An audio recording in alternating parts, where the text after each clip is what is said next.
Okay, सो electricity chapter के आपके numericals जो अपने को करने होते हैं उनके लिए जो अपने को बेसिक्स कुछ नॉलेज चाहिए, कुछ फॉर्मूले और कुछ बेसिक जानकारी जो अपने को चाहिए वो अपन इसमें देखेंगे। ठीक है, सबसे पहले अपने यहाँ पर न्यूमेरिकल्स के लिए जो आपके जो फॉर्मूले कौन कौन से हैं वो एक एक करके मैं बताऊंगा, उनके साथ क्या याद रखने वाली चीज़ें हैं वो आप लोगों को ध्यान रखनी है। तो सबसे पहला फॉर्मूला जो हमें इलेक्ट्रिसिटी चैप्टर के अंदर अक्सर चाहिए होता है वो कौन सा फॉर्मूला है आपका, Q इक्वल टू NE। इसके अंदर Q जो है वो आपका क्या है, ये आपका चार्ज है और N जो आपके रहता है that is number of electron और प्रोटॉन। मोस्टली इलेक्ट्रॉन ही रहते हैं बट कहीं पर प्रोटॉन रिलेटेड क्वेश्चन आए तो वो भी चल सकता है। और E जो है वो आपकी क्या हो जाएगा, चार्ज ऑन वन इलेक्ट्रॉन और प्रोटॉन, और इसकी वैल्यू फिक्स है, कितनी है, क्या वैल्यू होती है अपने चार्ज ऑन वन इलेक्ट्रॉन और proton, that is 1.6 into 10⁻⁻19 coulomb.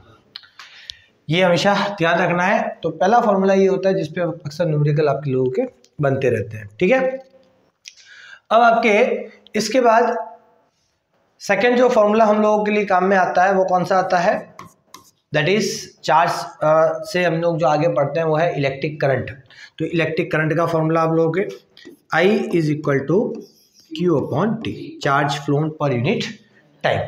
अब इसके अंदर आपके कई बार क्वेश्चन में क्या होता है, चार्ज सीधा सीधा नहीं दिया होता, उसकी जगह क्या दिया होता है, आपके नंबर ऑफ इलेक्ट्रॉन या प्रोटॉन दिए होते हैं। तो यही चीज जो है वो आपके हम लोग I equal to NE upon T वाले फॉर्मूले से भी हम सॉल्व कर सकते हैं। तो एक ये फॉर्मूला आप लोगों को ध्यान में रखना है, क्लियर चीज। इसके बाद नेक्स्ट जो हम लोगों के क्वेश्चंस आते हैं वो आता है आपके कौन से फॉर्मूले पे आता है, पोटेंशियल डिफरेंस रिलेटेड जो क्वेश्चंस आते हैं। तो पोटेंशियल डिफरेंस में आपके V is equal to W upon Q कौन सा आता है, work done per unit charge. अब आपके इसमें V जो है वो आपका पोटेंशियल भी है और पोटेंशियल डिफरेंस भी है। वो अलग अलग केसेस में आप लोगों को समझना होगा कि कहाँ पर ये पोटेंशियल है या पोटेंशियल डिफरेंस है। तो V आपका पोटेंशियल भी कहलाता है और V को हम पोटेंशियल डिफरेंस भी कहते हैं।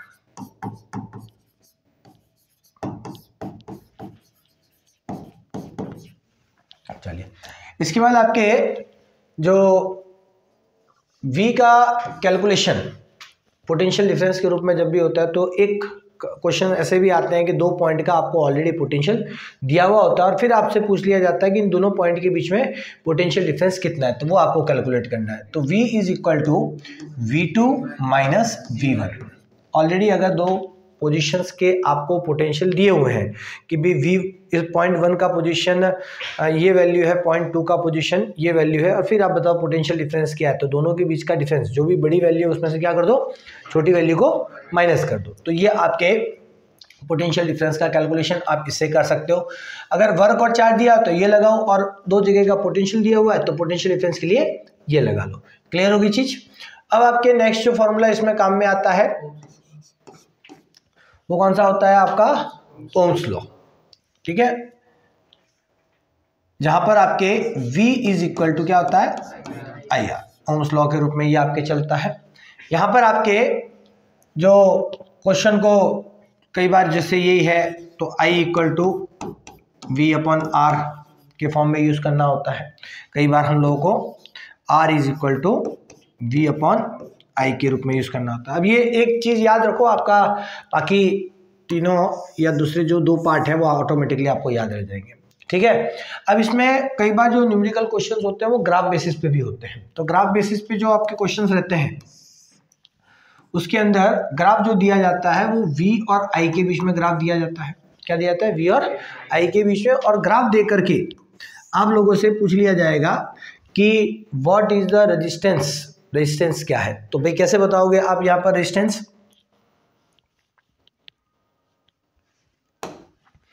कैसे बताओगे रेजिस्टेंस? तो रेजिस्टेंस निकालने के लिए R इज इक्वल टू आपके होता है slope of graph.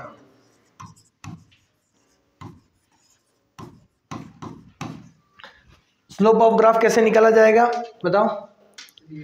Slope of graph के लिए आपको चाहिए ये एंगल थीटा। ध्यान है कौन सा एंगल चाहिए? आई के साथ बनने वाला एंगल चाहिए।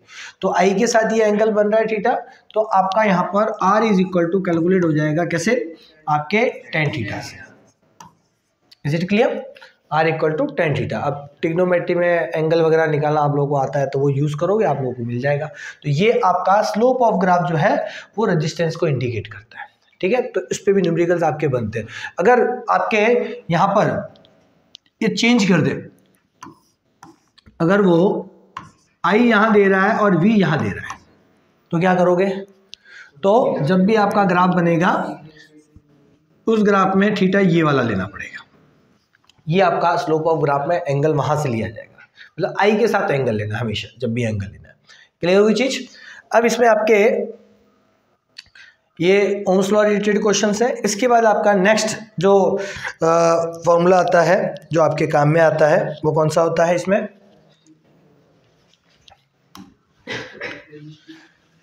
Factor affecting the resistance, factor affecting the resistance, उस पे आपके क्वेश्चंस आते हैं। तो क्या होता है, कहाँ तक हो गया था ये? और अब देखें उसमें है आपके R is equal to rho L upon A। ये जो आपका फॉर्मूला है इस पे काफ़ी सारे मल्टीपल तरीके से क्वेश्चंस पूछे जाते हैं। तो ये आपको थोड़ा सा अच्छे से समझना पड़ेगा कि इसमें कितनी अलग अलग कंडीशंस में क्वेश्चंस आते हैं और किस क्वेश्चंस को करने के लिए हमें किस तरीके से उसको सेट करना चाहिए, उस वैल्यू को कैसे रखना है। तो एक तो बेसिक फॉर्मूला आपको ये ध्यान रखना। अब इसमें जो क्वेश्चंस आते हैं वो एक तो आता है कि साहब आपको रजिस्टिविटी दी हो सकती है, लेंथ दिया हो सकता है, एरिया दिया हो सकता है, रेजिस्टेंस निकालो। या फिर आपको पूछा जा सकता है कि रजिस्टिविटी निकालो जिसके लिए आपको R दिया होगा, एरिया दिया होगा और लेंथ ऑफ वायर दिया होगा। तो आपको रेजिस्टेंस या रजिस्टिविटी निकालने के लिए क्या किया जा सकता है? बाकी तीन चीज़ें दी हुई होगी, आपको निकालना। अब इस पे जो थोड़े कॉम्प्लिकेटेड क्वेश्चन बनाए जाते हैं वो कैसे बनाए जाते हैं? वो बनाए जाते हैं कि किसी एक चीज़ को बदल करके दूसरी चीज़ कैसे बदल रही है उस पर क्वेश्चन आता है। आप लोगों से पूछ लिया जाता है, इसमें अलग अलग सिचुएशन है, मैं सिचुएशन बता देता हूँ कि इसमें जैसे सिचुएशन फर्स्ट जो है आपके, जैसे केस फर्स्ट अगर मैं कहूं तो आपका क्वेश्चन आता है कि रेजिस्टेंस में क्या वेरिएशन आएगा जब मैं किसे बदलूंगा? लेंथ को। बाकी कोई चीजें चेंज नहीं की जा रही। आपका न तो रजिस्टिविटी चेंज हो रहा है, रजिस्टिविटी चेंज तब होता है जब मटेरियल चेंज होता है। जब तक मटेरियल चेंज नहीं होगा तब तक रजिस्टिविटी चेंज नहीं होगी। अगर वो बोलता है कि सब पहले केस में भी वही मटेरियल का वायर था, दूसरे केस में भी वही मटेरियल का वायर है, तो इसका मतलब रजिस्टिविटी चेंज नहीं हो रही है, रजिस्टिविटी वही है। तो आपका रजिस्टिविटी सेम रहेगा। ये कह रहा है कि सब एरिया भी नहीं बदलना है, वायर की जो मोटाई है वो भी उतनी रखनी है, सिर्फ क्या बदलना है? लेंथ बदलना है। और लेंथ बदल करके रेजिस्टेंस में क्या चेंज आता है वो आपको बताना है।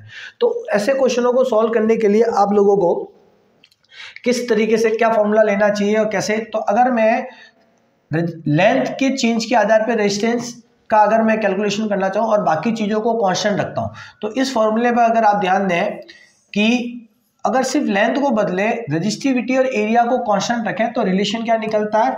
R is directly proportional to L। क्या निकलता है? R is directly proportional to L।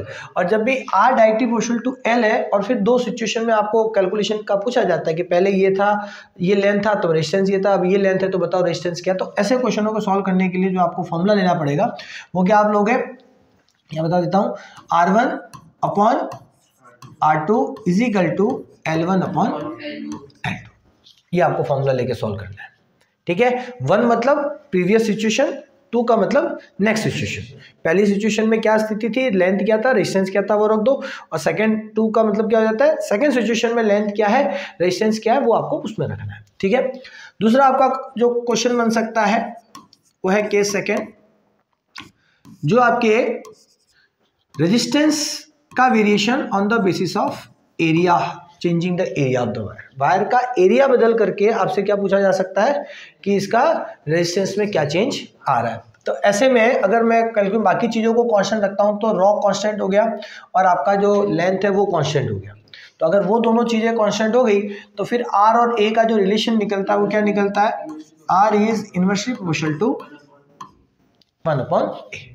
अब अगर ये रिलेशन है तो क्वेश्चन सॉल्व करने के लिए जो आपको यूज करना है वो है R1/R2 which is equal to, ये रिवर्स होके लिखा जाएगा तो A2/A1। समझ में आएगी बात, क्या यूज करना है, क्लियर। अब इसमें केस थर्ड,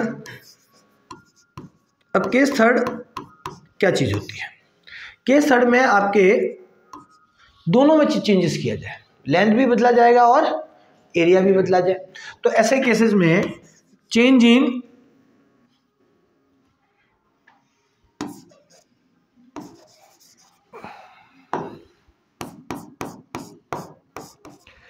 रेजिस्टेंस में variation on the basis of length and area, दोनों में बदलाव, सिर्फ रॉ कांस्टेंट है, मतलब वही मटेरियल का वायर है लेकिन अब की बार लेंथ भी बदल रहा है और एरिया भी बदल रहा है। तो अब ऐसे क्वेश्चनों को करने के लिए पहले तो रिलेशन समझ लो। अगर रॉ को कांस्टेंट रख रहे हैं, एल और ए को बदल रहे हैं, तो रिलेशन क्या आता है, R is directly equal to L/A।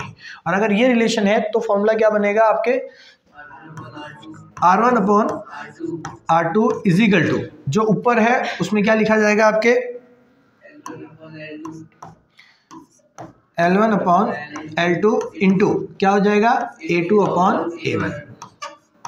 समझ आ रही बात, ये आपका फॉर्मूला यूज करना है आपको, तो आपका पूरा क्वेश्चन इजीली सॉल्व हो जाएगा।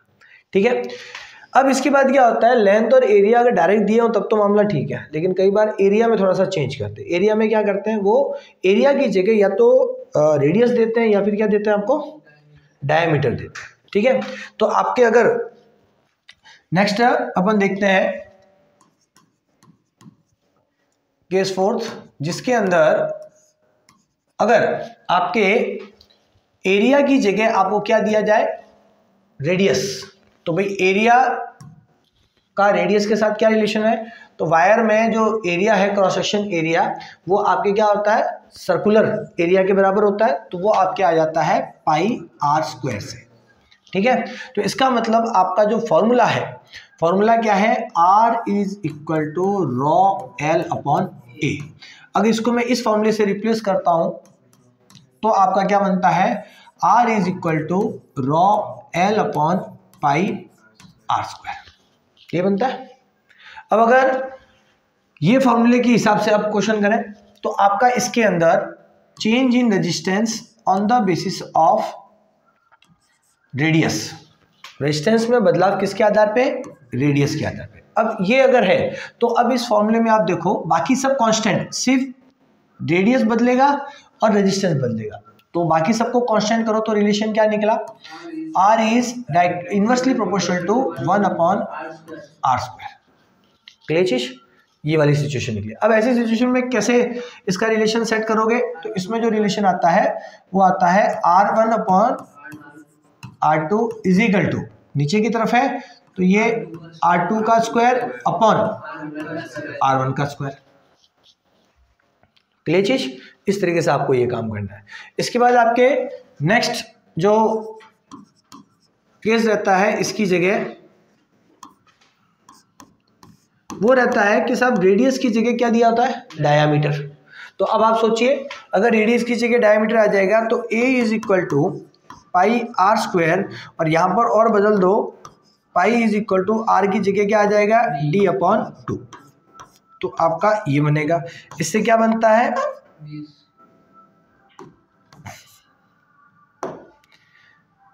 ये आपके क्या हो जाएगा, इसमें पाई D²/4। तो अब A की जगह आपको ये रखना है। अब फॉर्मूला बनाओ इसका, तो आपके था R is equal to L upon A, जो कि आपके बदल करके क्या हो जाएगा, R is equal to rho L upon pi D square upon 4, तो वो 4 कहाँ आ जाएगा, आपके यहाँ आ जाएगा, ठीक है, ऊपर आ गया। अब रिलेशन ये बन गया। अब इस रिलेशन में आपको क्वेश्चन कहा गया है कि डायामीटर बदल के रेडियस को चेंज, रेजिस्टेंस को चेंज करो, कि डायामीटर डबल, डायामीटर हाफ, तो बताओ रेजिस्टेंस में क्या चेंज आएगा। तो इसका रिलेशन समझो, अगर मैं R और D का डायरेक्ट रिलेशन लेता हूं तो क्या बनेगा, R ये सब कांस्टेंट, 4 कांस्टेंट वैल्यू है, पाई ये कांस्टेंट वैल्यू है, रेजिस्टिविटी को कांस्टेंट करोगे, लेंथ को कांस्टेंट करोगे, तो आपका जो रिलेशन आता है resistance is directly inversely proportional to 1 upon D square. Clear. अब इसको लेकर के आपका जो पैटर्न है वो क्या बनेगा, R1 upon R2 is equal to D2 square upon D1 square.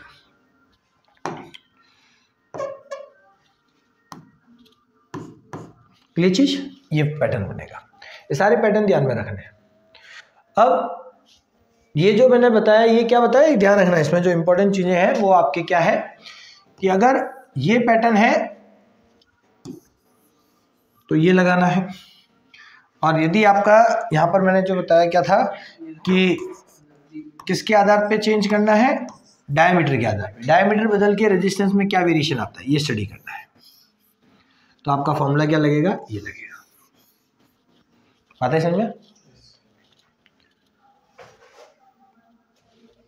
चल रहा है। सो अब देखें इसके अंदर नेक्स्ट, अब जैसे मैंने ये बताया कि सिर्फ रेडियस बदल के रेजिस्टेंस में बदलाव, इसकी जगह लेंथ के साथ भी आ सकता है कि लेंथ को डबल और रेडियस को इतना, क्वेश्चन आ सकता है। तो लेंथ और रेडियस दोनों बदले जाए या लेंथ और डायमीटर दोनों बदले जाए, तो ऐसे केस में आपका जो पैटर्न क्या बनेगा,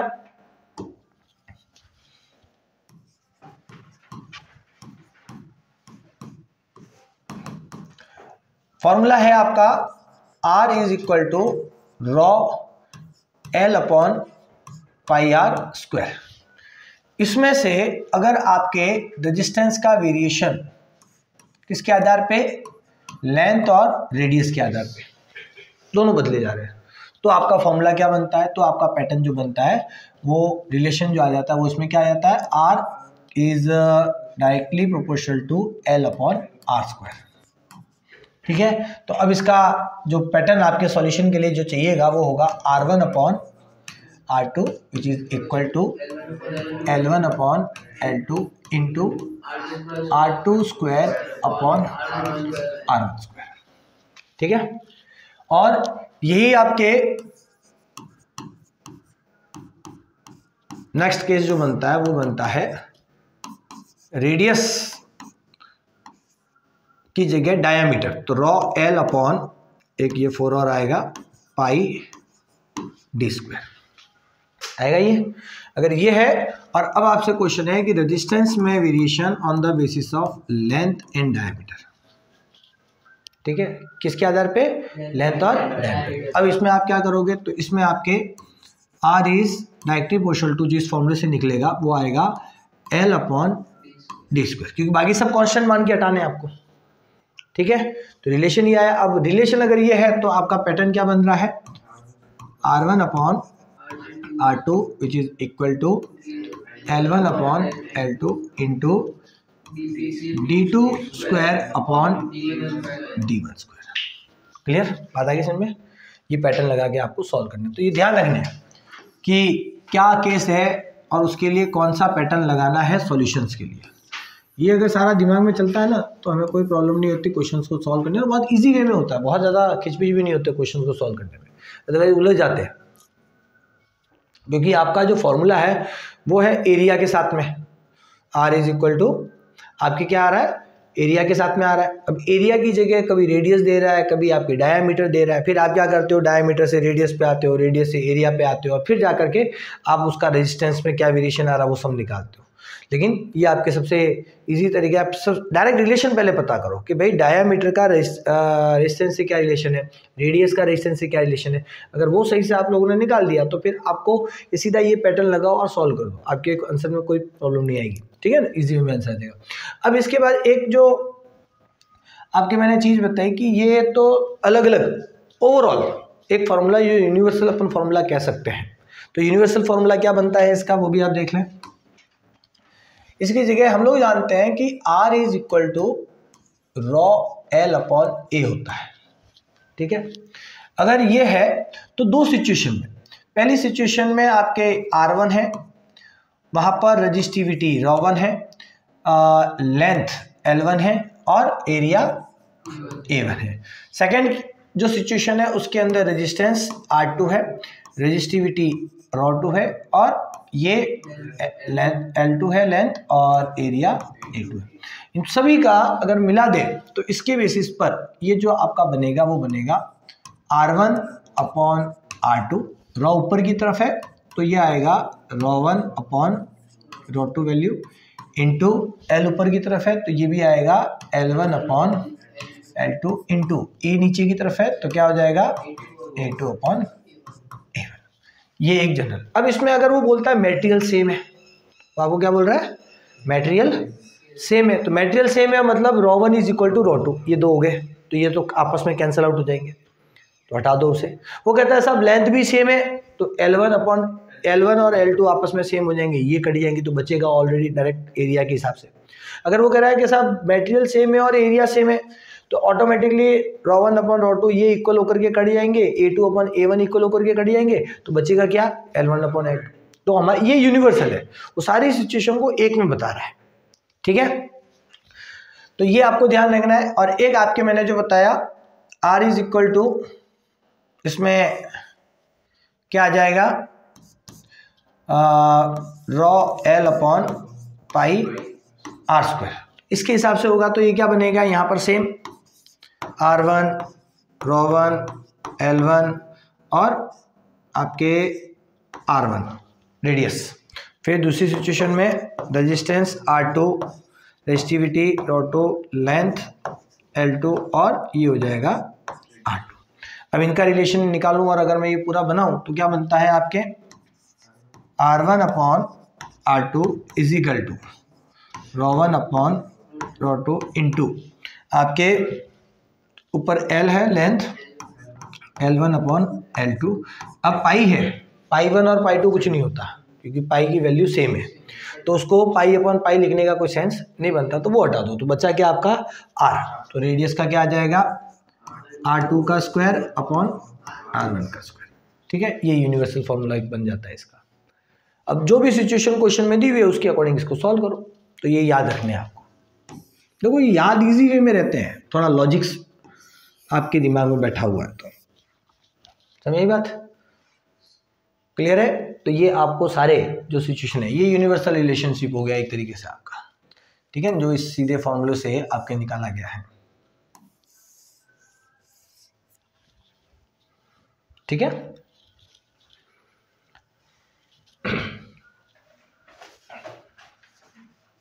ओके, अब ये रेजिस्टिविटी के बेस पे आपके क्वेश्चंस हो गए, रेजिस्टेंस और रेजिस्टिविटी, लेंथ, एरिया, इसके आधार पे। अब इसके बाद जो आपके है नेक्स्ट, जो रेजिस्टेंस रेजिस्टिविटी के बाद आपका कौन सा आ जाता है, हीटिंग इफेक्ट। कौन सा आ जाता है, हीटिंग इफेक्ट। तो हीटिंग इफेक्ट के लिए क्या है आपके,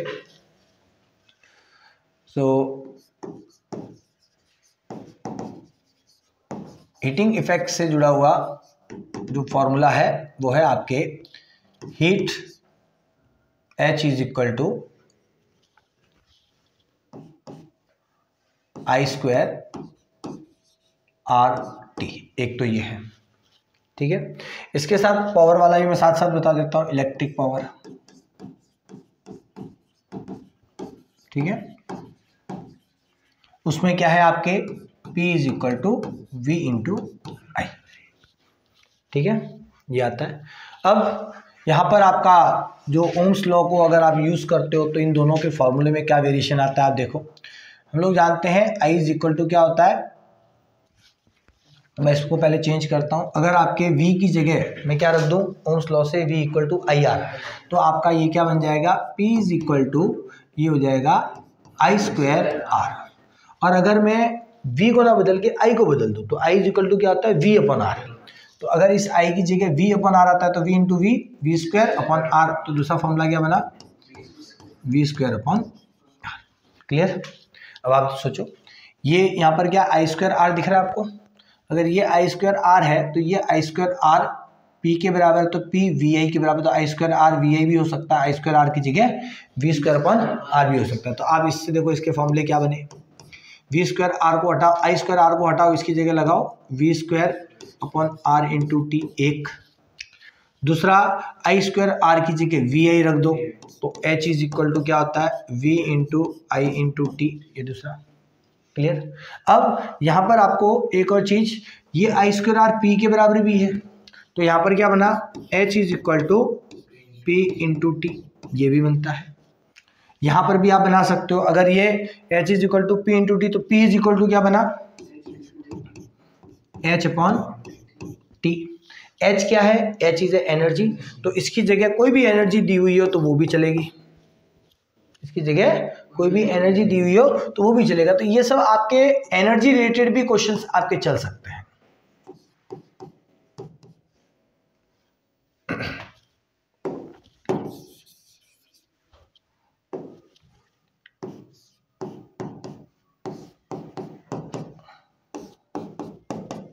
ठीक है।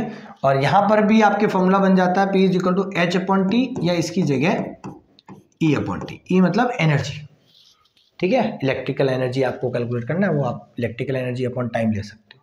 तो ये फॉर्मूले आप दिमाग में रखो कि भाई हीटिंग इफेक्ट आएंगे तो अपने पास कितने फॉर्मूले हैं, कौन कौन से हैं।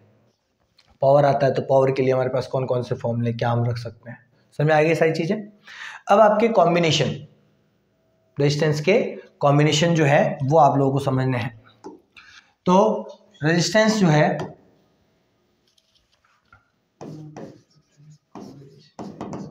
कॉम्बिनेशन ऑफ रजिस्टर्स,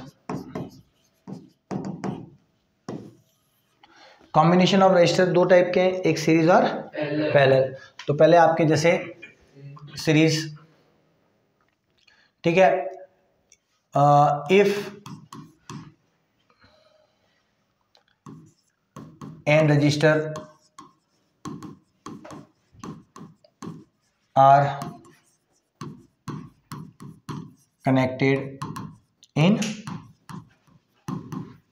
सीरीज, कौन कौन से हैं, R1, R2, R3 up to Rn register जो है वो कैसे लगे हुए हैं, सीरीज में। तो इक्विवेलेंट रेजिस्टेंस जिसको हम मान लेंगे Rs, ठीक है, सीरीज का, तो वो कैसे निकलेगा, R1 plus R2 plus R3 Rn। Clear. इसकी जगह आपके दूसरा क्या हो सकता है, क्या हो सकता है कि if n resistors are connected in parallel combination. अब इसकी जगह क्या ले लो, पैरेलल कॉम्बिनेशन। तो पैरेलल में जो रजिस्टर लगे हुए हैं वो R1, R2, R3 up to Rn। तो इसका जो सॉल्यूशन होगा वो आएगा 1/Rp। तो इक्विवेलेंट रेजिस्टेंस है वो कितना है, Rp। तो फॉर्मूला जो यूज़ किया जाएगा 1/Rp is equal to 1/R1 plus 1/R2 plus 1/R3 plus up to 1/Rn। इसमें ध्यान रखने वाली चीज़ है, लास्ट में सॉल्यूशन हो जाने के बाद इसे रेसिप्रोकल करना नहीं भूलें, है ना। अधिकतर क्या होता है, सॉल्व कर लेते हैं, ये भूल जाते हैं कि इसको रेसिप्रोकल भी करना है, तो वो जो वैल्यू लास्ट में रखता है वो सही नहीं होती। ठीक है, तो ये आपको ध्यान रखना। अब यहाँ पर आपके कुछ केसेस जो कॉम्बिनेशन से रिलेटेड होते हैं, सॉल्यूशंस को अगर इजी वे में करना हो तो उसमें ध्यान देना है आप लोगों को, क्या चीज़ें होती हैं। अब आपके सीरीज कॉम्बिनेशन में in series combination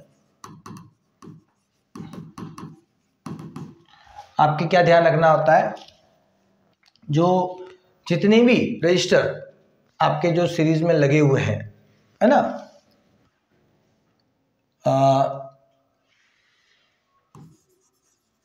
current in an या current in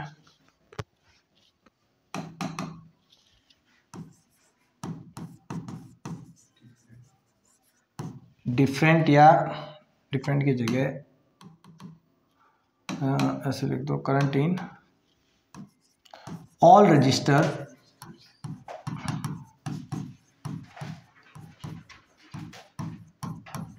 connected in series.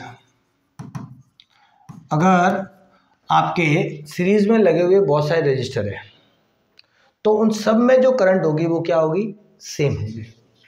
सब में क्या रहेगी, सेम। अगर आपको कह दिया जाए कि एक 2 ओम का रजिस्टर है, एक 3 ओम का रजिस्टर है, एक 4 ओम का रजिस्टर है, एक 5 ओम का रजिस्टर है, इन सबको किस में लगाया गया, मान लो सीरीज है। तो अगर इन सबको सीरीज में लगाते हो तो अगर 3 ओम में 2 एम्पियर की करंट जारी है तो बताओ 2 ओम, 4 ओम और 5 ओम में कितने एम्पियर की करंट जाएगी, 2 एम्पियर। अगर वो सब सीरीज में है, आपस में वो क्या है, सीरीज में, तो एक में जाने वाली करंट सभी में मानी जाएगी, सेम करंट सब में जाएगी, अलग अलग कैलकुलेट करने की जरूरत नहीं पड़ती। समझ आई बात? इस तरह क्वेश्चंस आते हैं तो थोड़ा सा ध्यान रखना है। दूसरा, इसमें पोटेंशियल डिफरेंस की बात होती है, ठीक है। Potential difference, potential difference in या across, potential difference across all different resistor, ठीक है। अब ये जितने भी रजिस्टर है वो क्या है, डिफरेंट है, अलग अलग वैल्यू वाले रजिस्टर यदि सीरीज में लगे हुए हैं तो इनमें all different register in series, series में यदि आपके अलग अलग वैल्यू वाले रजिस्टर लगे हुए हैं, मैं बताया 2 ओम, 3 ओम, 4 ओम, 5 ओम वाले ये सीरीज में लगे हुए हैं, तो इनके अक्रॉस पोटेंशियल डिफरेंस क्या होगा, सबका सेम या अलग, सबका अलग रहेगा, तो क्या होगा, डिफरेंट। क्या रहेगा, ये डिफरेंट रहेगा। बात आ रही समझ में? अब दूसरी सिचुएशन की यही potential difference, potential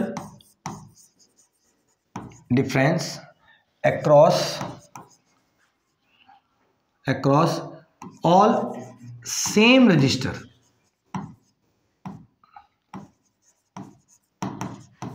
same register in series. अगर सीरीज में एक जैसे हैं, जैसे 2 ओम 2 ओम 2 ओम ये सब सीरीज में है, तो इन सबके अक्रॉस पोटेंशियल डिफरेंस कैसा रहेगा, सेम रहेगा, तो यहां पर रहेगा सेम। बात समझ में आ गई? कोई परेशानी बात को समझने में? ठीक है, ये कुछ बातें हैं ध्यान, ये तो चाहे रजिस्टर सेम हो चाहे अलग हो कोई फर्क नहीं पड़ता, सब में करंट क्या रहेगी, सेम। लेकिन पोटेंशियल डिफरेंस के केसेस में अगर आपका रजिस्टर की वैल्यू अलग अलग है तो पोटेंशियल डिफरेंस अलग है, और रजिस्टर की वैल्यू सेम है तो पोटेंशियल डिफरेंस की वैल्यू भी सेम आएगी। याद रह जाएगा? यहां पर जो फाइनल रजिस्टर आएगा, जो फाइनल रेजिस्टेंस आपका सीरीज में कैलकुलेट होगा, it will be always greater than R1 और R2 और R3, किसी से भी कंपेयर करोगे RS की वैल्यू हमेशा उससे क्या आएगी, ज्यादा आएगी, कभी भी उससे छोटी। अगर आपने 2 ओम 3 ओम 4 ओम 5 ओम के रजिस्टर मान लो सीरीज में लगे हैं तो इक्विवेलेंट रेजिस्टेंस 2 ओम से भी बड़ा होगा, 3 ओम से भी बड़ा होगा, 4 ओम से भी बड़ा होगा और 5 ओम से भी बड़ा होगा। बात आ गई मेरी समझ में? तो ये बेसिक बातें आपको ध्यान में रखनी है। क्लियर? इसके बाद और क्या है आपके इसमें, पैरेलल कॉम्बिनेशन में चले। इन पैरेलल कॉम्बिनेशन, पैरेलल कॉम्बिनेशन में आपके अगर आप लोग देखें तो पोटेंशियल डिफरेंस की बात होती है। Potential difference across all register, चाहे सेम हो चाहे अलग हो, है, चाहे सेम हो चाहे अलग हो, क्या होगा, पैरेलल के दौरान पोटेंशियल डिफरेंस क्या रहेगा, सबके अक्रॉस सेम रहेगा। समझी बात को, क्लियर। इसके बाद आपके करंट की बात करें, current in all different register,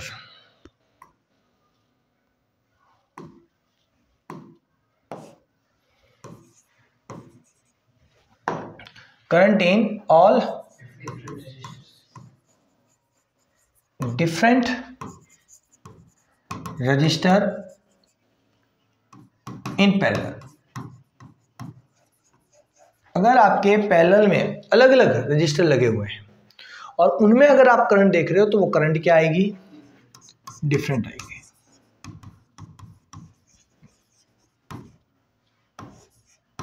clear, वो क्या आएगी, डिफरेंट आएगी। और यदि आपके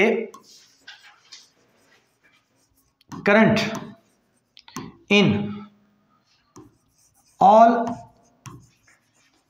सेम रजिस्टर इन पैरेलल, आपके पैरेलल में लगे हुए अगर सारे रजिस्टर सेम है तो सब में जाने वाली करंट भी क्या होगी, सेम होगी।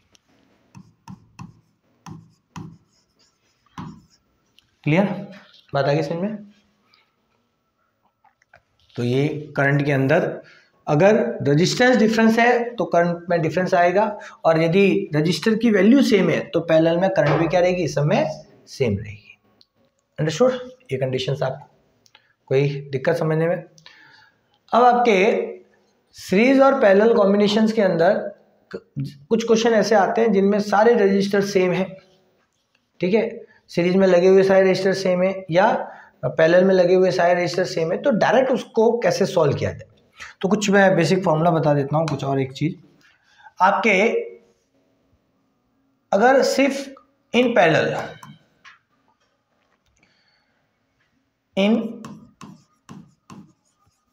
पैरेलल कॉम्बिनेशन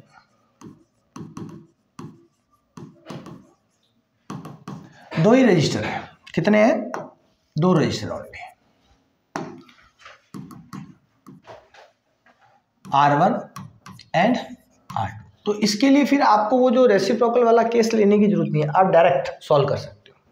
तो R1 R2 जो है उसका जो रेजिस्टेंस आएगा RP, इसको आप सीधा सीधा कैसे दे सकते हो, R1 into R2 upon R1 plus R2 से। ये सिर्फ तभी पॉसिबल है जब दो ही रजिस्टर आपके दो ही रजिस्टर पैरेलल में लगे हो, अदरवाइज तीन आते फिर आपको रेसिप्रोकल वाले मेथड में घुसना है। ये वाला जो फॉर्मूला है ये भी उसी से आया हुआ है। ये वाला अगर मैं सॉल्व करूं 1 upon R1 1 upon RP is equal to 1 upon R1 plus 1 upon R2, basic तो ये कहता है कि ये से करो उसको सॉल्व। लेकिन मैं अब रेसिप्रोकल के जमेले में ना पढ़ना चाहूँ, मैं थोड़ा जल्दी सॉल्व करना चाहूँ, तो मैं क्या करता हूँ, ये ना रख के ये रखूँगा। अब ये वाला जो पैटर्न है ये इसी से आता है। अगर इसको आप सही से समझो तो 1 upon RP is equal to, ये क्या होगा, एलसीएम ले लो, R1 और R2 मल्टीप्लाई में आ जाते हैं, ये R2 यहाँ चला जाएगा और ये R1 यहाँ आ जाएगा। तो ऊपर क्या हो गया, R1 प्लस R2 आ गया, नीचे क्या आ गया, R1 इंटू R2। रेसिप्रोकल कर दोगे इसको तो क्या आ जाएगा, ये आपके RP is equal to R1 R2 और नीचे आ जाएगा R1 प्लस R2। तो ये बेसिकली क्या है, यही फॉर्मूला है। अब मैं ये रखूंगा तो मुझे ये सब काम पहले अलग करना पड़ेगा, नहीं तो मैं क्या करूंगा, ये इतना काम नहीं करना चाहता, मैं सीधा ये फॉर्मूला रखूंगा तो मेरा सॉल्यूशन जल्दी हो जाएगा, है ना। अब आपको कहते हैं कि साहब फाई और दो वैल्यू है आपके 5 ओम और 10 ओम को क्या करो, पैरेलल में रखो। ठीक है, और उसका रेजिस्टेंस बताओ पैरेलल में क्या है। अब एक तरीका आता है 1/5 + 1/10 करके आप करोगे, फिर लास्ट में उसका रेसिप्रोकल। अदरवाइज मैं इससे कर दूँ, RP इक्वल टू क्या आ जाएगा 5 × 10 50 और 10 + 5 15। कट करो, 5 से कितना आ गया 10, ये आ गया 3, क्या आया 3.33। इजी हो गया। अदरवाइज मैं उसमें जाता तो थोड़ा समय लग जाता। बात है कि समझ में, ये दो केसेस ध्यान रखना। अब इसके बाद आपका जो एक और चीज,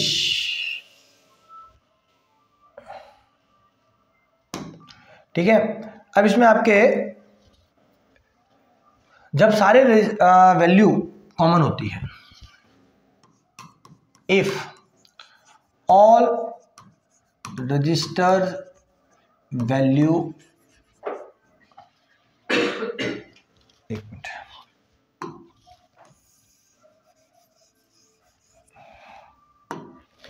if n registers of same value are connected, पहला है इन सीरीज। अगर सीरीज में n रजिस्टर सेम वैल्यू के, n रजिस्टर सेम वैल्यू, और वैल्यू क्या है उनकी, मान लो r वैल्यू के n रजिस्टर में अगर सीरीज में लगाता हूं तो टोटल फाइनल रजिस्टर मेरा जो आता है RS वो कितना कैसे आ जाएगा n × r से। मेरी बात इससे निकाल दो। मैं कहूं कि 5 ओम के 20 रजिस्टर मैं सीरीज में लगाता हूं, तो बताओ फाइनल रजिस्टर क्या आएगा, फाइनल रेजिस्टेंस कितना हो जाएगा, टोटल कितना हो जाएगा 5 × 20। ये 5 ओम के वैल्यू के हैं तो R इक्वल टू हो गया 5, और कितने लगा रहा हूँ 20, तो सीधा सीधा रेजिस्टेंस सीरीज का कितना हो गया 5 × 20 100 हो। और अगर यही आपके किस में लगे हुए हो, इन पैरेलल,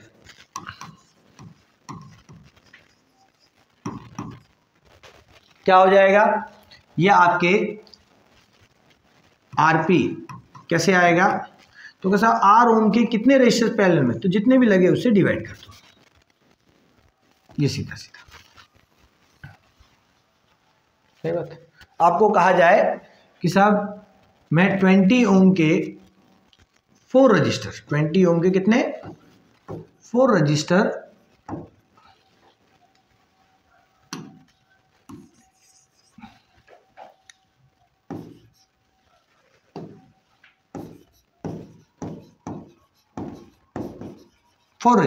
कितने 20 ओम के 4 रजिस्टर है मेरे पास, जो मैं किस में लगा रहा हूँ पैरेलल में।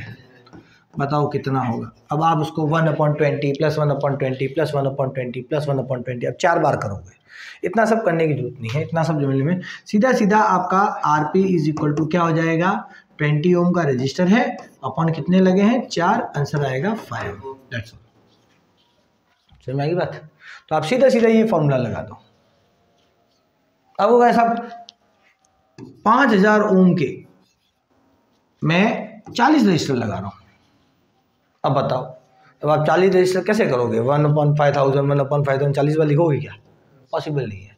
क्या करो आप सीधा सीधा यहाँ पर क्या कर दो 5000/40, ये कट हो जाएगा, इसको डिवाइड कर दो आप, कितना आ रहा है चेक करो इसमें वैल्यू,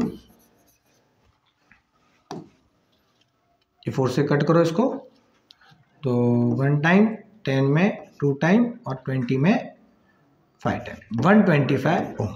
दैट्स ऑल। आई बात क्वेश्चन में।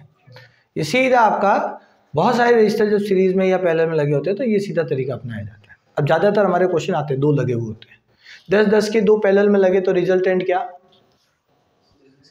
2 रजिस्टर अगर पैरेलल में लगे तो रिजल्टेंट क्या 10 के 10/2 5 हो।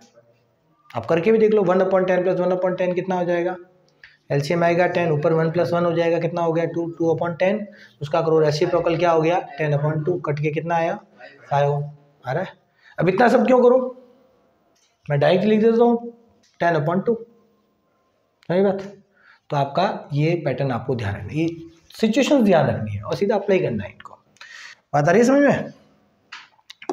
तो इस तरीके से आपके ये जो है ये आपको करना है। अंडरस्टूड? अब इसके बाद आपके लास्ट है commercial unit of electric current. इस पे कुछ क्वेश्चंस आते हैं, वो आप लोगों को थोड़ा सा समझना है। तो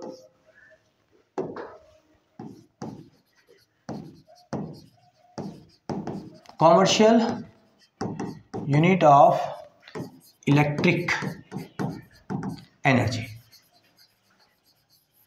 क्या है? इलेक्ट्रिक एनर्जी की commercial unit that is kilowatt hour.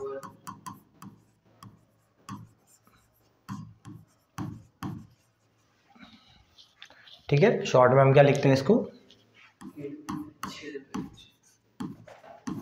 KWH। ठीक है, अब आपके KWH को हम यूनिट भी बोलते हैं, इसको और क्या कहा जाता है? शॉर्ट में यूनिट।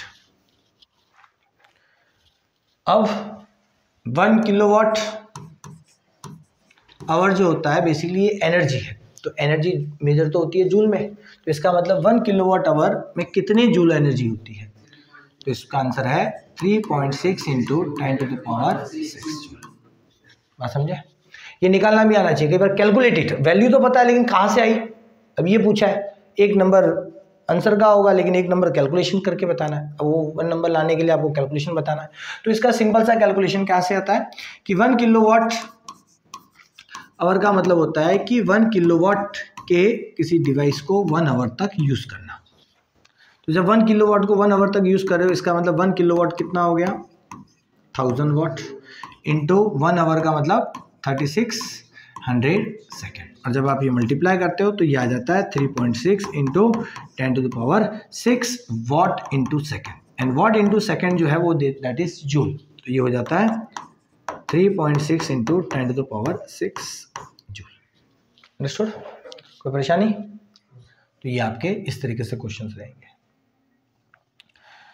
अब इसके बाद आपके कुछ क्वेश्चंस आते हैं जो इलेक्ट्रिसिटी बिल कैलकुलेट करो, महीने का कितना आया, है ना? घर में एक बल्ब लगा हुआ है, एक फ़ैन लगा हुआ है, एक पानी की मोटर चल रही है, एक टीवी चल रही है, इस पे क्वेश्चंस होते हैं। अब अगर इस टाइप के क्वेश्चंस हैं और उसमें नॉर्मली सॉल्व करने का तरीका ये होता है कि सब जो डिवाइस दिया होता है पहले उसका कंजप्शन क्या है एक दिन का वो पता करो, फिर वो आपके एक दिन में कितना किलोवाट आवर चल रहा है वो पता करके फिर कितने 1 मंथ का निकाला है तो इंटू 30 करके 30 मंथ का, ऐसे ऐसे 5 डिवाइस है तो इंटू 5 करके फिर वो टोटल एनर्जी कंजप्शन निकालते हैं। तो एक डिवाइस हो तब तो मामला ठीक है, लेकिन जब बहुत सारे डिवाइसेस आ जाते हैं, जैसे आप घर में 2 बल्ब है 60 वाट के, 3 बल्ब है 100 वाट के, ठीक है, इतने घंटे पर डे चलते हैं, एक फ़ैन है जो इतने वाट का है पर डे इतना चलता है, एक टीवी है इतने वाट की पर डे इतनी चलती है, एक पानी की मोटर है इतने वाट की इतने पर डे इतने आवर्स चलती है, और फिर उन सबको मिला करके 1 मंथ का आपको बिल बताना है। साथ में लास्ट में दिया होगा कि एक यूनिट का जो प्राइस है वो 3 रुपीज़ 4 रुपीज़ 5 रुपीज़ समथिंग दिया हुआ होता है, और फिर आपको क्या करना होता है, लास्ट में आंसर निकालना होता है। अब वो करना मतलब बहुत लंबा प्रोसेस हो जाता है। हर एक डिवाइस के लिए पहले आप एक डिवाइस का एक दिन में कितना कंजप्शन हुआ, एक महीने में कितना हुआ, फिर एक महीने के बाद कितने डिवाइस है ऐसे, तो 3 है 4 है तो मल्टीप्लाई करो, वो एक का हुआ, फिर दूसरे डिवाइस के लिए करो ये का ये काम, फिर तीसरी डिवाइस के लिए करो, फिर चौथे डिवाइस के लिए करो। ऐसे करने में क्या काफ़ी लंबा प्रोसेस हो जाता है।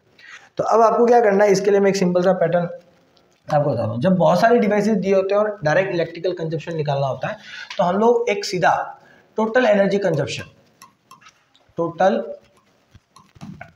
इलेक्ट्रिक एनर्जी कंजप्शन जो है वो कैलकुलेट करेंगे, दैट इज ई। अब वो ई के कैलकुलेशन के लिए जो फॉर्मूला मैं आपको दे रहा हूँ वो समझ लें पहले आप। ई इज इक्वल टू आपके N1 P1 T1, ये एक पहली डिवाइस का पूरा हिसाब किताब आ जाएगा यहाँ पर, फिर N2 P2 T2, ये दूसरी डिवाइस का आपका पूरा कैलकुलेशन आ जाएगा, फिर आप ले लेंगे N3 P3 T3, ये तीसरी डिवाइस का पूरा कैलकुलेशन आ जाएगा आप लोग, और फिर आपके और भी हैं जितने हैं उन सबको इसी तरीके से एन एन पी एन और टी एन। 5 है तो 5 डिवाइस तक चलो, 6 है तो 6 डिवाइस तक चलो। अब ध्यान देना यहाँ पर ये मैं एक डिवाइस मानता हूँ, तो वो एक डिवाइस बेसिकली एक अलग अलग पावर वाले डिवाइस होते हैं। बल्ब अब कह दिया तो बल्ब सारे एक में नहीं आएंगे। बल्ब में अगर आपको कह दिया कि एक 60 वाट का, एक 100 वाट का, तो 60 वाट का कैलकुलेशन यहाँ आएगा बल्ब होगा और 100 वाट वाले बल्ब का यहाँ आएगा। डिवाइस अलग कैसे करने, डिफरेंट पावर वाले जो डिवाइस होते हैं वो डिफरेंट माने जाते हैं। कहने को बल्ब ही है सारे, लेकिन वो क्या है, पावर अलग अलग होगी तो अलग अलग डिवाइस माने जाएंगे। सही बात। अब जब ये कैलकुलेशन आ जाएगा, इसके बाद क्या होता है, ये टोटल आपका जो भी आंसर आता है वो आता है किलोवाट आवर में। किस में आता है? अब किलोवाट आवर में जैसे ही आंसर आपका आ जाता है तो आप क्या करते हो, इसमें एक क्वेश्चन में बिल कॉस्ट या बिल कॉस्ट रेट दिया हुआ होता है। वो क्या देता है कि इतने रुपए पर यूनिट या फिर इतने रुपए पर किलोवाट आवर, ये दिया हुआ रहेगा आपके। और ये जो भी दिया हुआ रहेगा बिल कॉस्ट रेट, उसको टोटल बिल निकालने के लिए क्या कर दो, टोटल बिल कॉस्ट निकालनी है। उसको निकालने के लिए टोटल इलेक्ट्रिकल एनर्जी का कंजप्शन जो किस में दिया होगा, किलोवाट आवर में, इनटू आप क्या कर दो, ये बिल कॉस्ट रेट का मल्टीप्लाई कर दो। बिल कॉस्ट रेट जो कि आपकी किस में दी होगी, रुपीस पर यूनिट में। जब आप इसको कैलकुलेट कर लोगे तो आपका फाइनल आंसर जो है वो के साथ इतने रुपीस है वो मिल जाएगा आपको। समझ आई बात? ये इस तरीके से क्वेश्चन किया था। अब ये सब करना है तो एक तो क्या होता है, ये वैल्यू कहाँ से लानी, n1 n2 p1 p2 p3 ये सब, तो इसके लिए एक टेबल बनाओ। हमेशा क्या करना चाहिए, टेबल बनाना चाहिए। टेबल कैसे बनाना वो भी आप लोग समझ ले। देखें इसमें टेबल जो बनाया जाता है उसमें आपके जैसे आपको डिवाइसेस दिए गए हैं। आपका डिवाइस फर्स्ट मैं क्या लूँ, एक डिवाइस, सेकेंड एक डिवाइस, थर्ड एक डिवाइस, फोर्थ, मान लो 4 डिवाइस है। अब ये 4 डिवाइस है तो इनकी संख्या कितनी, number of devices, number of devices, तो वो आपका n है। नंबर ऑफ डिवाइस क्या है, n। तो आपकी क्या हो जाएगा, वैल्यू आप लिख दो। पहला डिवाइस मान लो 2 है, सेम वैल्यू के 60 वाट के 2 बल्ब है तो n इक्वल टू क्या हो गया 2। 100 वाट के 3 बल्ब है तो सेकेंड डिवाइस कितने हो गए 3। आपके फैन 2 है सेम वाट के, 150 वाट के मान लो 2 फैन है तो वो ये कितना आ जाएगा 2। टीवी आपके मान लो 1 है तो D4 में n की वैल्यू क्या आ जाएगी 1। समझ आई बात? ये आ जाएगा। इसके बाद आपके क्वेश्चन के अंदर जो दिया हुआ होता है वो दिया हुआ होता है उसका पावर। जनरली पावर जो दी हुई होती है वो दी हुई होती है वाट के अंदर। किसके अंदर दी हुई होती है, वाट। अब आपको क्या करना है, एक नया कॉलम बनाना है और उसमें अगेन आपको पावर लिखनी है, लेकिन कैसे लिखनी है, किलोवाट में। क्या करना है, किलोवाट। तो इस टेबल की जो वैल्यू है इस लाइन में वो आपका P है। वो क्या है आपका P। ठीक है, जो हमको फॉर्मूले में P चाहिए, P1 P2 P3, वो वहां से आएगा। फिर आपका दूसरा जो है टाइम दिया हुआ होता है क्वेश्चन में कि भाई टाइम ऑफ यूज आप कह सकते हो, नॉर्मली पर डे वाला होता है। ये क्या होता है कि एक दिन में ये वाला डिवाइस इतने घंटे चलता है। 60 वाट का बल्ब जो है, मान लो 60 वाट का जो बल्ब है वो आपके पर डे 10 आवर चलता है तो वो पर डे 10 आवर हुआ।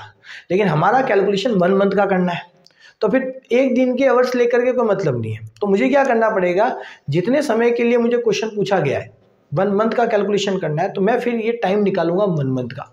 तो आप क्या करोगे, time of use in given period.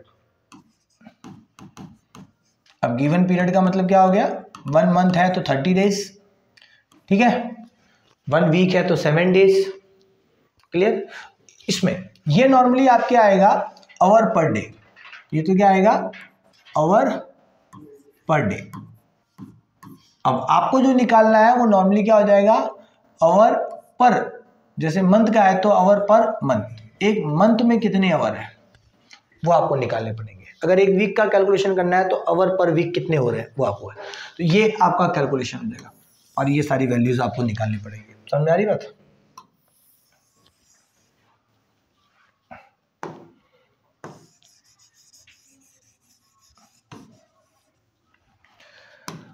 अब इसमें डिवाइस का ये वाली वैल्यू आपकी क्या बनेगी, n1, यहाँ की वैल्यू n2, यहाँ की वैल्यू n3, यहाँ की वैल्यू n4। फिर P1 कहाँ मिलेगा, P1 इस कॉलम में मिलेगा, P1, P2, P3 और P4। होगा कि नहीं होगा? और फिर आपका जो टाइम कैलकुलेट करना है वो टाइम यहाँ से लेना है। टाइम ये भी है बट ये लेना नहीं है ना, आपको तो चाहिए कितने टाइम का, 1 मंथ का। तो आवर पर डे लेने से मतलब नहीं है, आवर पर मंथ लो, आवर पर वीक है तो वो वीक लो। तो यहाँ पर आप क्या आ जाएगा, ये आपका T1, ये आपका हो जाएगा T2, ये आपका T3 और ये आपका हो जाएगा T4। आई बात समझ में? इस तरीके से ये आपका कैलकुलेशन होगा। ये सारी वैल्यूज आपको मिल जाएगी, फॉर्मूला मैंने आपको बता दिया, उसमें रख दो। टोटल किलोवाट आवर एक साथ मिल जाएंगे आपको कि एक महीने में टोटल इतने किलोवाट आवर आपकी चला है। और फिर उसके बाद आपका बिल कॉस्ट रेट जो दिया हुआ है उसके साथ उसको क्या कर दो, मल्टीप्लाई कर दो और आपका क्वेश्चन सॉल्व कर सकते हो आप इजीली। क्लियर चीज़? तो ये आपके रहता है क्वेश्चंस वगैरह। एक छोटी सी चीज़ और याद आ रही है मुझे, आपके मैंने बात किया था, कहाँ गया पावर,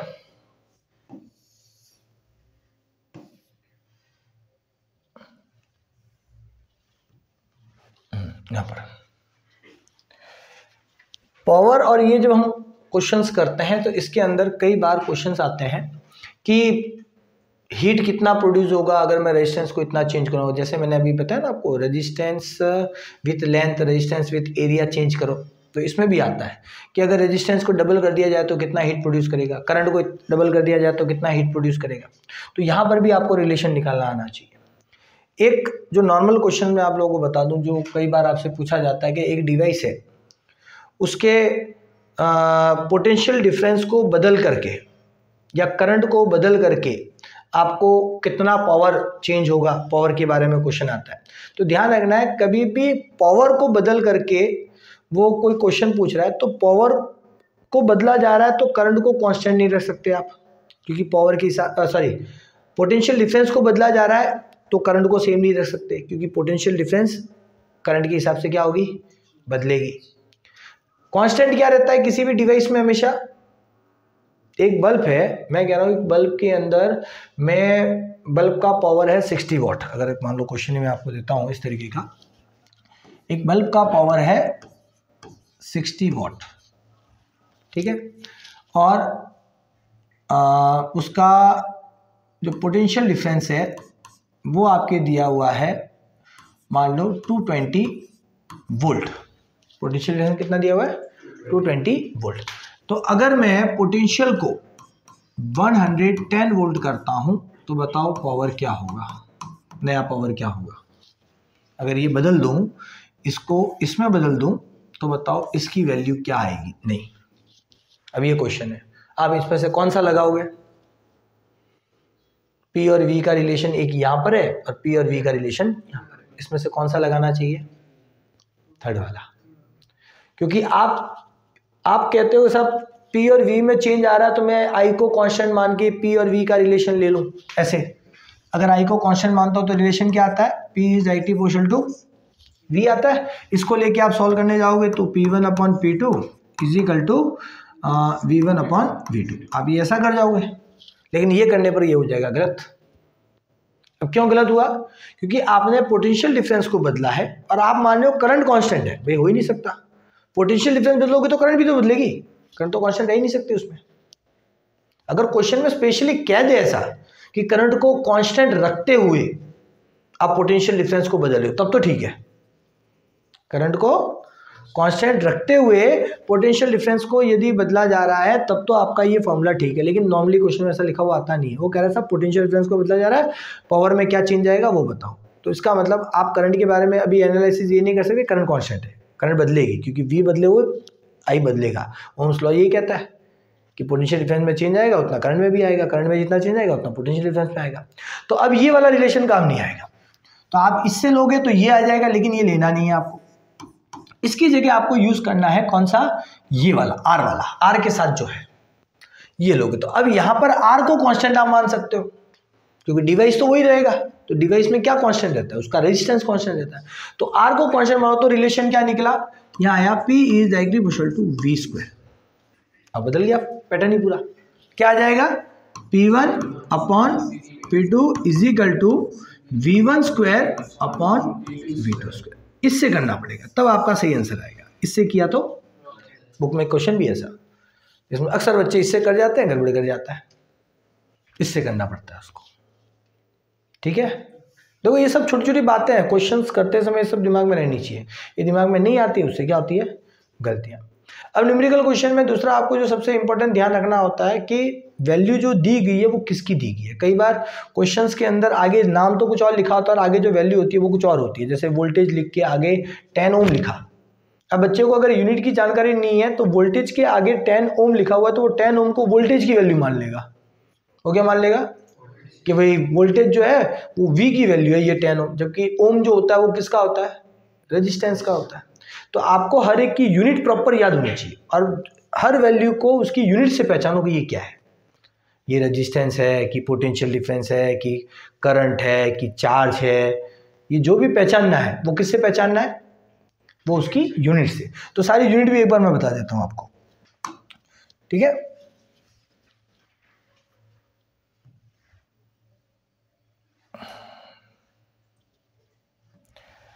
ऐसा यूनिट सभी की लिख लो एक बार।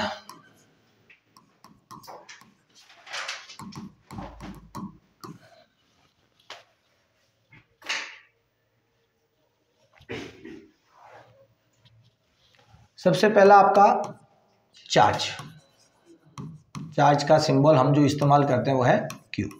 यूनिट क्या है इसकी, कूलम।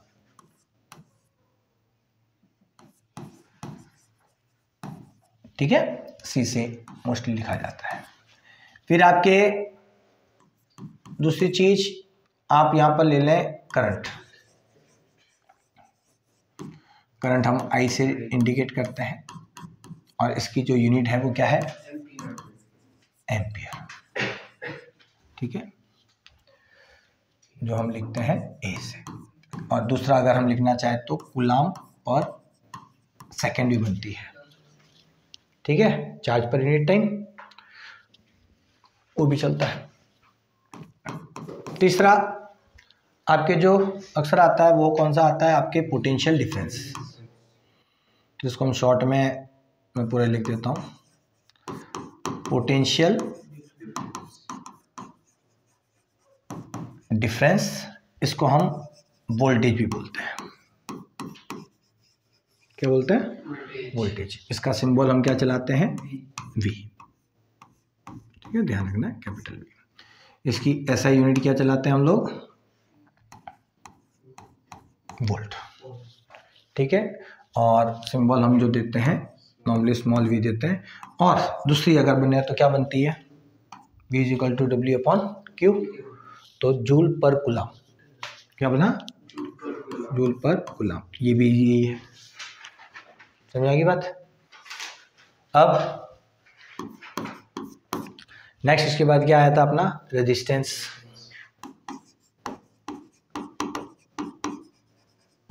रेजिस्टेंस का सिंबल क्या है, R। इसकी ऐसा यूनिट क्या होती है, ओम। ठीक है, और हम इसे लिखते हैं कुछ इस तरीके से। ठीक है, और अगर मैं इसे दूसरे फॉर्म में लिखना चाहूँ तो R is equal to V upon I। तो क्या हो गया, वोल्ट पर एम्पियर। क्या हुआ, वोल्ट पर एम्पियर। ये भी आपका ओम ही है एक्चुअली, समझे बात, ये है। फिर आपके रजिस्टिविटी,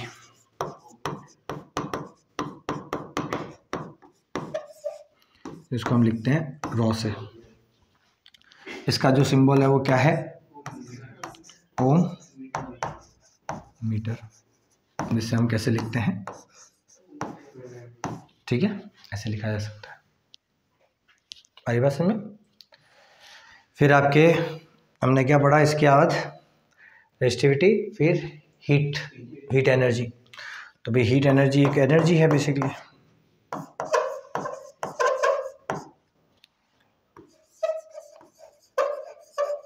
हीट एनर्जी जो H से हम लिखते हैं, इसकी यूनिट क्या होती है? जूल, जी में, ठीक है। देन कितने हो गए थे? 7, 6 है ना, 7। इसके बाद आपका पावर, इलेक्ट्रिक पावर,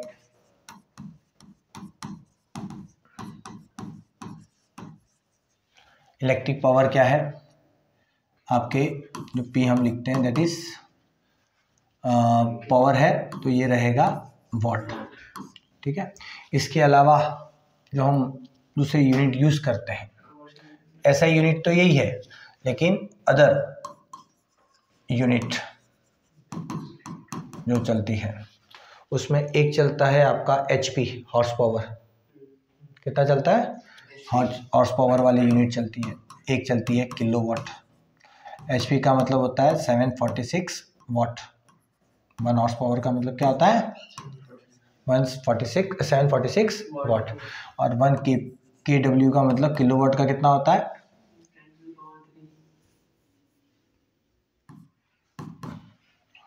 ये आपके हो जाएगा 10⁻³ वाट, 1000 वाट। क्लियर? तो इस तरीके से ये आपके रहेगा।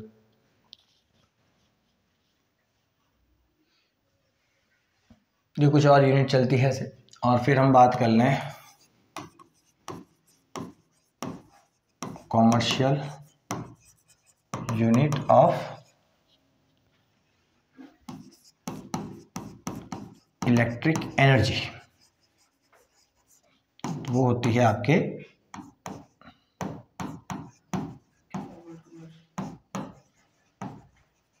दैट इज kWh, ठीक है, जिसको हम और क्या बोलते हैं? यूनिट।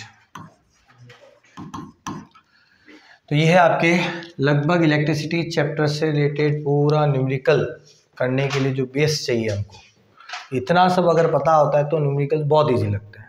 ये पता नहीं होता है तो फिर न्यूमेरिकल स्टेडी लगता है, फिर परेशानी होती है कि सब कैसे सॉल्व करें, क्या सिचुएशन में क्या रखना है। थोड़ा सा भी इधर से उधर हुए हमारा टाइम बिगड़ता है, क्योंकि आधा करने के बाद पता चलता है यार ऐसे नहीं, ऐसे करना चाहिए था, फिर वापस से रीस्टार्ट करता है, टाइम कंज्यूम हो जाता है। तो ये सारी चीज़ें अगर आप लोग ध्यान रखोगे तो न्यूमेरिकल्स करने में बहुत आसानी होगी। क्लियर है चीज़? So that's all. चलिए, ओके।